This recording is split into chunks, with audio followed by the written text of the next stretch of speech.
খেজুরের রসটা জাল দেওয়ার পরে গুড়ের কালারটা ঠিক এমন হয়। এরপর পাটারি করার জন্য বীজ তোলা হয়। বীজ যত বেশি হবে গুড়ের টেস্ট বেশি হবে, কালারটা সুন্দর হবে। বীজ সহ গুড়টা গামলাতে ঢেলে দেওয়া হয়েছে। এখন একটা ঘুটনি দিয়ে এটাকে সুন্দর করে ঘুটা হবে। অনেকক্ষণ ধরে ঘুরতে ঘুরতে গুড়ের কালারটা সাদা হয়ে যাবে। গুড়কে সাদা করার জন্য, কালার সুন্দর করার জন্য আমরা কোনো কেমিক্যাল, কোনো রং ইউজ করি না, করার দরকারও পড়ে না।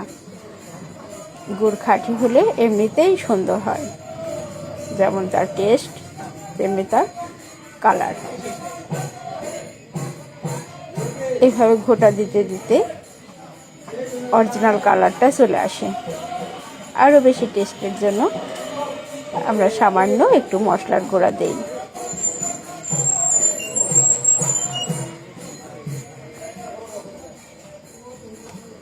আমাদের কাছে পাবেন খাঁটি গুড়ের নিশ্চয়তা। খাঁটি গুড়টা ভিতরটা হয় রসালো এবং অনেক টেস্টি। অরিজিনাল গুড় নিতে চাইলে আমাদের সাথে যোগাযোগ করতে পারেন।